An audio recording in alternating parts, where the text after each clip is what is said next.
আজকে আমি একটা চটজলদি নতুন রেসিপি নিয়ে চলে এসেছি। একেই বাইরে বর্ষার মরশুম, বিকালবেলা চায়ের সাথে যদি একটু টা হয়ে যায় তাহলে তো বেশ ভালোই হয় বলো।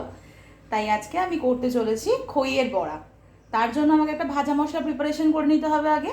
সেটা কি দিয়ে করব দেখে নাও। এই গোটা জিরে নেব, গোটা ধনে নেব, মৌরি নেব আর তেজপাতা। এটা হালকা খোলায় ভেজে আগে গুঁড়ো করে নিতে হবে। চলো গুঁড়ো করে নিই। আমি শুকনো খোলায় এটাকে হালকা করে ড্রাই রোস্ট করে নিচ্ছি। এবার আমি এটাকে মিক্সির সাহায্যে গুঁড়ো করে নেব। যেই ড্রাই রোস্ট করলাম মশলাটা, সেটা দেখো গুঁড়ো করে নিয়েছি অলরেডি মিক্সিং জারে। এবার আজকের রান্নার প্রধান উপকরণ হচ্ছে খই। খইটা আমি নিয়েছি একটা বাটিতে। এবার হালকা হালকা জল দিয়ে এই খইটাকে মেখে নিতে হবে।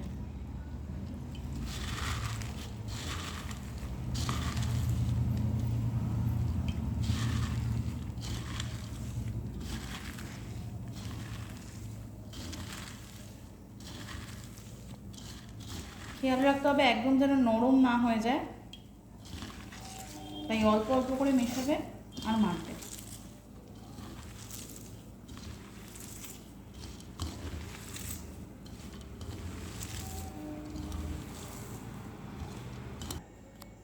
খইটা আমার জল দিয়ে মোটামুটি মাখা হয়ে গেছে।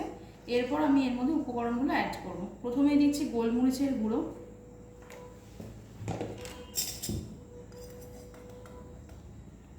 সামান্য হলুদ গুঁড়ো, নুন,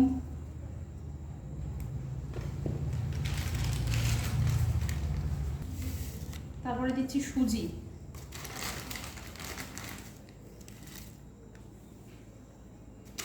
দিচ্ছি বেসন। বেসনও আমি 2 টেবিল স্পুন মতো দেবো। তারপরে যে রোস্টেড আমি ভাজা মশলাটা করে রেখেছিলাম, এই ভাজা মশলাটার মধ্যে দিয়ে দেবো। আর দেব পেঁয়াজ কুচি, লঙ্কা কুচি আর ধনেপাতা। এগুলো দিয়ে আমি ভালো করে খালি হাতে মেখে নেবো। নেওয়ার পর আমি ডুবো সাদা তেলে ভেজে নেবো।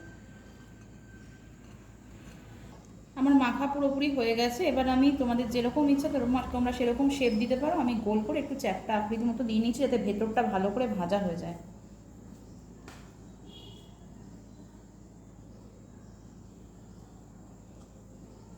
বড়াটাকে চ্যাপ্টা চ্যাপ্টা করে আমার দেখো শেপ দেওয়া হয়ে গেছে। সবকটা বড়া আমার রেডি।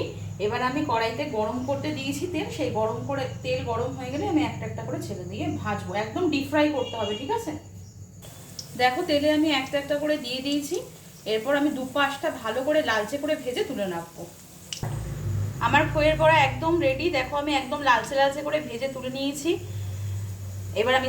এবার আমি সার্ভও করে দিয়েছি। এবার দেখাবো কতটা মুচমুচে হয়েছে, তোমাদের একটা ভেঙে দেখাচ্ছি। এই দেখো বড়াটা, ভেতরটাও ভালোভাবে কুকড হয়েছে, একদম মুচমুচে হয়েছে। এবার চটজলদি তোমরাও বানিয়ে ফেলো দেখি, আমাকে সবাই কমেন্ট করো কেমন হয়েছে।